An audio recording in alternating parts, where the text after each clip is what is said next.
Good morning, everybody. Happy Monday. We have an amazing show for everybody today. What do we have, Krystal? Indeed, we do. Lots of interesting stories breaking right this morning. We got a new analysis from the New York Times about just how much Democrats have learned to love the dark money that they used to decry. Shocking. That's going to work out great for the country. Don't worry, guys. We've also got some new polls showing just how dire the state of the economy is and how people are judging the Biden presidency. Big news out of Canada. A lot of you guys asked for us to cover this story, and it is really interesting. A huge convoy of truckers converged on Ottawa in that nation. They are protesting vaccine mandates. It's turned in sort of a catch-all protest. All restrictions, mostly. Yeah, against any sort of pandemic restriction. So we'll tell you about that and what the response was in that country. Also, some interesting additions to NBC News we want to tell you about. And just breaking over the past day, we've had Joe Rogan and the whole Spotify thing. He now has a response out. So we don't have it in our little lineup there because we added it last Literally night. happened last night. Yeah, so we wanted to give you, his response and talk a little bit about that. Also, a great friend of mine, great analyst of the market and all things economic, Dylan Ratigan, is going to join us to talk about what is going on with the markets, with the Fed, and what we can expect moving forward.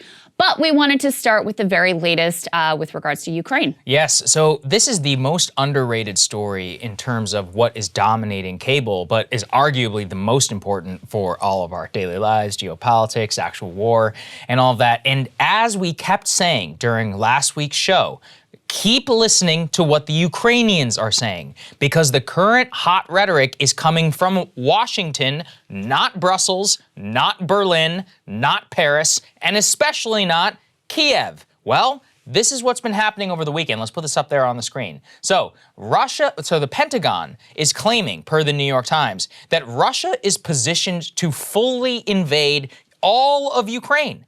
But here's the thing. The actual Ukrainians are like, hey, hold on a second. Kiev continues to say that Washington is using overheated rhetoric, that their intelligence does not match match Washington's intelligence, that they have even close to the same indications of the same level of Russian preparedness, and in fact keep warning us that our hot rhetoric is making the situation much worse. What especially was very interesting, Krystal, was immediately after a phone call took place between Biden and President Zelensky, you will all remember of the Trump impeachment fame, there was a breaking report from CNN, and this is the key part, not with sources from Washington, with sources from Kiev, where their CNN international reporter spoke to a Ukrainian official where they said that there was a huge disagreement between Biden and Zelensky over whether the Russians were actually going to invade, and Zelensky admonished President Biden. But here's the crazy part. That report was then taken down off of Twitter and then re-added with context to say that the White House disputed it. But here is the original report that CNN aired live. Let's take a listen. In our world lead, a senior Ukrainian official tells CNN that today's phone call between President Biden and Ukrainian President Volodymyr Zelensky, quote, did not go well. Our source tells CNN that the two disagreed about the immediacy of the threat of a Russian attack on Ukraine. The White House and Pentagon have been emphatic that they believe an attack could be imminent. We should note the White House just released its own readout of that call, and there was no mention of President Biden's warnings or the two presidents' disagreements. The White House did say Biden underscored America's commitment to Ukraine's sovereignty. That's the original report there, and their reporter, who was based in Kiev, specifically spoke to people inside the Ukrainian government, where Biden claimed a couple of things. He said that the city of Kiev could be sacked. Okay, last time I checked, I don't even think the Russians have been saying that this is going to happen. This ain't Ivan the Terrible in the year 1650 or whatever. The other thing is that the Ukrainians specifically pushed back on Biden, saying that, look, your intel does not match our intel, and given that that's our country, maybe we have a better idea of what's going on our border. That would be like the Ukrainians being like, let me tell you what's really happening down in Mexico. Right, we'll be like, exactly. I think we know pretty well what's going on in Mexico, okay? Yeah, and we're going to play a clip from him in a minute. I mean, he has repeatedly voiced concerns about our actions, about our rhetoric, about the rhetoric coming out of the media. So this situation with CNN is kind of hilarious because they sort of like accidentally tell their viewers the truth. Yeah. And then they're like, well, we got to add some context and let's pull this down from Twitter. White House says it's not true. It's like, oh, okay, yeah, and they never lied before. You know, I mean, we picked up on these signals right away when we saw this little bit of space between what the Ukrainians were saying and what the U.S. was saying and thought, there might be something going on. The more that time has gone on, first of all, the more vocal the Ukrainians have been to say, hold on a second, even going so far as to say, you know, things here aren't really that different than they were over the summer. Like things have not really significantly changed. Reporters on the ground in Ukraine say, people are going about their daily lives. Everything seems pretty normal and pretty calm. So you ask yourself, like, what the hell is going on here? Why is the U.S. suddenly so invested in amping up the rhetoric and bringing us to this, you know, old Cold War style of conflict? Well, one of the things that you always have to consider in terms of American context is just how much money there is to be made off of these conflicts. Let's go ahead and throw this Ken Vogel tweet up on the screen.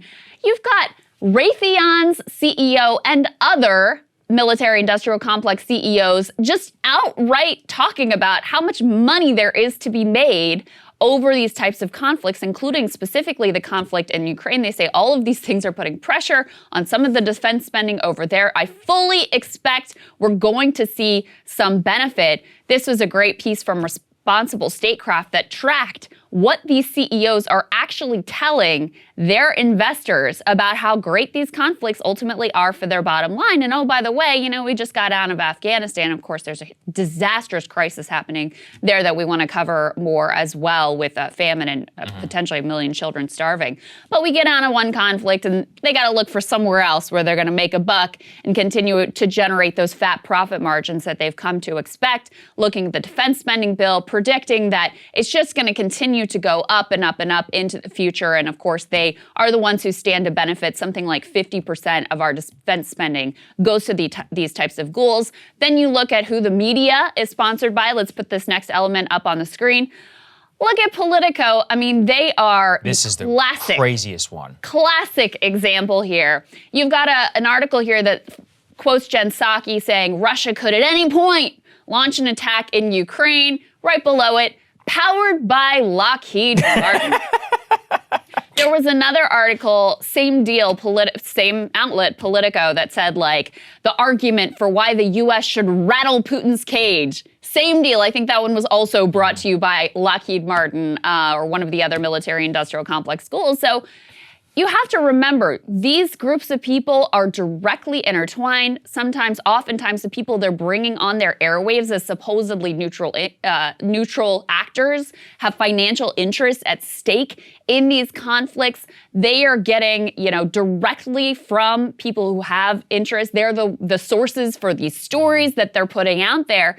And so they feed into this rhetoric that the Ukrainians are saying, listen, your rhetoric is not helpful. It's not accurate. What's coming out of your media is propaganda. And the actions that you're taking, specifically with removing the diplomatic families from the country, are really exacerbating the problem. So again, there is something going on here, big disconnect from what the Americans are saying and what the Ukrainians are saying. And frankly, I would trust the Ukrainians who are there on the ground, and it's their country, a hell of a lot more than our people here. You know, something that Western analysts love to talk about is how Russia shapes the information environment. And nobody ever talks about how we shape the information environment. That's what it looks like when you have the media directly being paid and sponsored by these defense contractors. But worse, whenever you have every journalist in Washington is parroting what the White House and the Pentagon are telling them to be true. We are not listening to the actual Ukrainians. And here again is the Prime Minister of Ukraine specifically calling out the U.S. media for not reporting the truth and for inflaming the situation. Let's take a listen. We've talked to the president. We've talked about this. We think that there has to be a balanced approach. I'm not saying that he's influencing American media. They're independent, but the media policy there has to be well balanced. If they want to know what the situation is, that they can come to Kyiv. Do we have tanks on the street? No, but the feeling is, if you're not here, the feeling is when you listen to them in Germany, in France and Lithuania. I'm talking to the president of Lithuania and other leaders. image that mass media creates is that we have troops on the roads, we have mobilization, people are leaving from places. That's not the case. We don't need this panic. You know, in the history of warfare, I cannot think of a country where geopolitical interests are very aligned, in which that country itself is not the most hawkish. Almost always that's what's happening. Yeah. I think back to World War I, Austro-Hungary, they're like rearing, they're like, yeah, we gotta go. We wanna go into Serbia and attack Belgrade. It's everybody else who's like, hey, calm down, all of that. This is like if the Austro-Hungarians were like, I don't know, maybe. And the Kaiser was like, no, you gotta go. Like, gotta do it. This is happening. And London and Moscow and everybody is like, no, they're pushing. It was always a reluctant drag. It wasn't something that was being specifically pushed back on by the very people on the borders who were involved themselves. I mean, in the analogy of, all of history and great power conflict, I cannot think of a single situation which is like this. And we're living in such a crazy time because this is out there in the open. God bless the internet that we can have a dubbed, conversation like this and be able to bring it to people here in the United States. I mean, when you have our mass media organs so completely taken over by the Pentagon and by the White House and not giving any credence to the Ukrainian themselves, I fully now get it. During Afghanistan and now, I get how Iraq happened. I never used to really get it. I was a kid when I got turned very against the war early on, but I was a teenager. I wasn't like really paying attention. O'Reilly and all that. I didn't live through it as an adult. I understand now how these people drove the country into war, and they've learned nothing. Honestly, it might be worse. It actually might be worse. There's a through line here because all of those people who dragged us into war and lied to us and were the chief propagandists, New York, across the media, they were all rehabbed effectively by Russiagate. Yeah, that's true. Right? We're going to get to that later in the show. Yeah, so that was how they were all brought back from the dead. I mean, these people should never have been heard from again in polite society. And then because they were willing to come out against Trump and then go on this Cold War, hawkish, Russiagate conspiracy nonsense, that's how they ended up in prominent positions again. So that, when we're talking about Afghanistan, you're reaching for these same folks. And now when we're talking about this conflict in Ukraine, you're reaching for these same people who were rehabilitated through this incredibly damaging conspiracy. And so not only do you have them elevated into positions of power, but you also have this whole Cold War mythology about Russia revived and popularized across the country. So Americans have this idea that Putin is this great villain and, this incredible 5D chess master. And like you said, Russia controls the information space and all of this. And look, I'm not saying that they're good actors and not nefarious or have good intentions or any of that, but we've made them out to be these totally capable, competent, evil geniuses controlling everything that happens in the globe. And that's insane. We were actually in the trucker segment, our producer sent us, somebody on the CBC was like, maybe the truckers were brought here by Putin. Basically, so it's not only infected our country, it's infected the countries around us and around the world. And so it shows you just how, even though the Russiagate, stuff, it ended up being stupid and conspiratorial and the P-tape, and you can kind of laugh about it, but ultimately it had really devastating consequences. And oh, by the way, that sort of misinformation, I don't see any trigger warnings or concerns or deplatforming or pulling music down off of Spotify because Rachel Maddow's podcast there. Thank you. And this, like you were saying, look, we're not venerating the Russians. They are the 11th largest economy in the world, overtaken by South Korea, Canada, and Italy. When you're losing to Italy, you've got problems, especially on the continent of Europe in the consideration of history. Their economy is entirely reliant on petroleum. Most of their great power comes from their nuclear arsenal that they amassed when they actually were a great power. I mean, when you consider it in the broad swath of both all of history and recent history, they are not punching anywhere near what they used to. And in fact, most of these moves can be explained by their relatively weak position that they find themselves in right now. The way we have turned them into this gigantic thing that everybody should be so concerned about, it is not 1975 anymore. I mean, remember how Obama used to talk about Russia? Yes, and he was right. He was right. Making fun of Mitt Romney. He was correct. Yeah. He's like, the oh, should we fix bayonets on the right? I love that line. Yeah, actually. Absolutely. Yeah, he's right. And like saying the same things you're saying about their economy. That was the mainstream of Democratic Party thought in the country before Russiagate like warped everyone's minds. And so now we're at this place where people just don't at all have a reasonable view of what's happening. And people who are genuinely nefarious actors and self-interested actors within the American media political context have been elevated, have been lionized, have been given these positions of power. And that is just, it's an incredibly bad place to be. So listen to what the Ukrainians are saying. There is an increasing divide between the extraordinarily hot rhetoric we've seen from the U.S. press about, you know, false flag operations and really stuff coming out of the UK. I mean, all of these things that they're floating to us. And meanwhile, the Ukrainians are saying, hey, guys, this is not our experience here on the ground whatsoever. Yeah.